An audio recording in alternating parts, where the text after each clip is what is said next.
So here we are, guys. We're right smack dab in the middle of the Darrell Royal Memorial Football Stadium. And what does it mean to you, Jordan, to be a Longhorn? I just can't believe how many people are yelling, "Hook 'em horns." Everybody's just yelling, "Jordan, hook 'em horns, hook 'em horns." Just, you know, you can see Longhorn hats and shirts everywhere you go.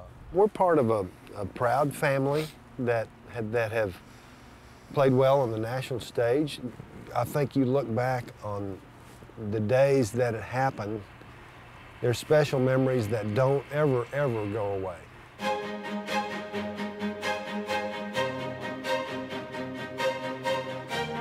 You both were part of NCAA championship golf teams. You in 2012, a couple times in the early 70s. What was that experience like, being on national championship teams?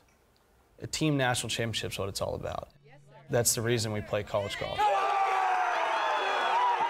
Just never forget that day. It gives me chills to talk about. Jordan's right. You focus on the goal, but when it starts to gel and when you start seeing some things happen and you know your teammates are really doing well, it spurs you on. What are your earliest memories of Augusta National and Masters? I was like any other kid watching it on television every spring, and it looked so beautiful. When I got out there the first time, I couldn't believe how big it was. It was huge. The whole place was just awe-inspiring. You're at the practice green at Brookhaven in Dallas with all my buddies I used to play golf with. You know, you hit a putt and it's to win the Masters. I mean, it's always to win the Masters. Describe what it takes to win the Masters, Ben. These are missable at Augusta.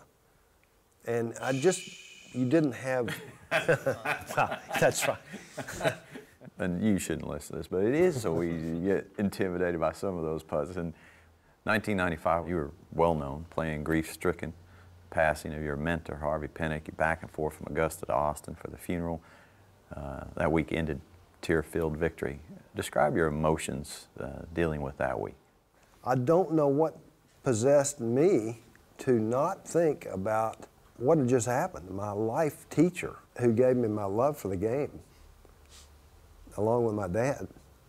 I don't know what possessed me to try to keep out extraneous thoughts that week. It was like I was a little kid playing my favorite course. Somehow I was allowed to play some of the best golf of my life, and I was allowed to honor that man for what he did for golf, because he was a saint. No greater tribute to the man he loved, Harvey Pinnock, than this victory today. Jordan, I understand you two recently had dinner. Did you get a chance to pick Ben's brain a little bit about Augusta National? Not much yet. We've set a time now to get out there this year and try and play a practice round at Augusta and pick his brain then and pick Carl's brain then. Yeah. What a way to start that week. Definitely a week that I know you didn't forget your first Masters, and it won't be something I'll forget. Hopefully it's extremely memorable.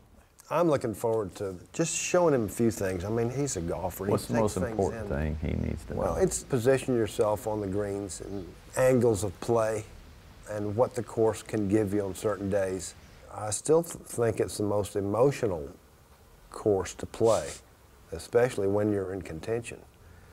There's nothing that revs you up like Augusta. What would it mean to you to see another Longhorn win the Masters? I don't think there's any question he will do that. He's going to do it. It's a matter of learning and keeping your emotions in check and tackle a hole with nerve and imagination and feel, which he's got such abundance of. It's just that tournament that I think just encompasses all of golf. If you can be a Masters champion, I mean, you've just conquered golf in my mind. It's absolutely unbelievable. It's going to be a great experience being there tournament week and being able to tee off on the first hole for the first time.